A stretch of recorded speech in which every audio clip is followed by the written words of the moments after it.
বিসমিল্লাহির রহমানির রহিম। শুরু করছি পরম করুণাময় আল্লাহর নামে। কিয়ামতের আগে পৃথিবীতে আসবে ইতিহাসের সবচেয়ে ভয়াবহ ফিতনারূপে দাজ্জাল।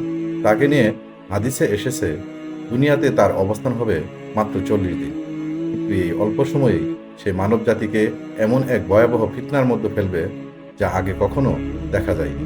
প্রায় 1400 বছর আগে মহানবী হজরত মুহাম্মদ সাল্লাল্লাহু আলাইহি ওয়াসাল্লাম তার উম্মতকে দাজ্জালের আগমন, তার চেহারা, কর্ম এবং ফিতনা সম্পর্কে সতর্ক করে গেছেন।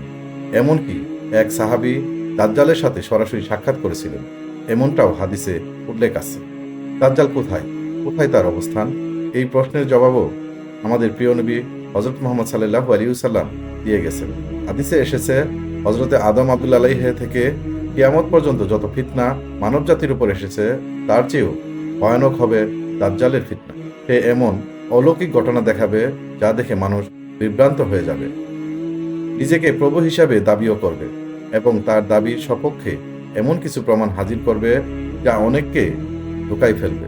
তাই নবী সাল্লাল্লাহু আলাইহি ওয়াসাল্লাম আগেই উম্মতকে সাবধান করে দিয়েছেন। হাদিসে আরও বর্ণনা রয়েছে, দাজ্জালের অধিকাংশ অনুসারী হবে ইহুদি ও নারীরা। ইস্পাহান শহর থেকে প্রায় 70,000 ইহুদি দাজ্জালের অনুসরণ করবে, যাদের সবাই সেলাইবিহীন চাদর পরিহিত থাকবে। দাজ্জালের চেহারা সম্পর্কেও হাদিসে বিস্তারিত বর্ণনা এসেছে।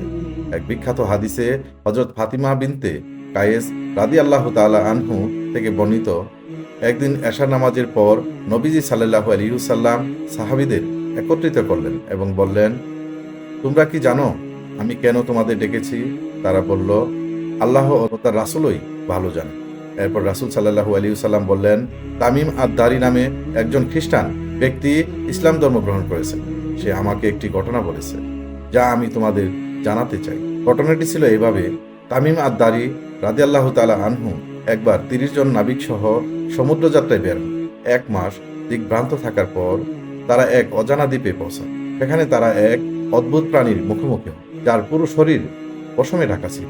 সে নিজেকে জাসসাসা বলে পরিচয় দেয় এবং তাদের দ্বীপের গভীর এক গুহার দিকে নিয়ে যায়। সাহস করে তারা গুহায় প্রবেশ করে সেখানে দেখতে পান এক বিশাল দেহের মানুষ লোহার শিকলে বাঁধা অবস্থায় রয়েছে।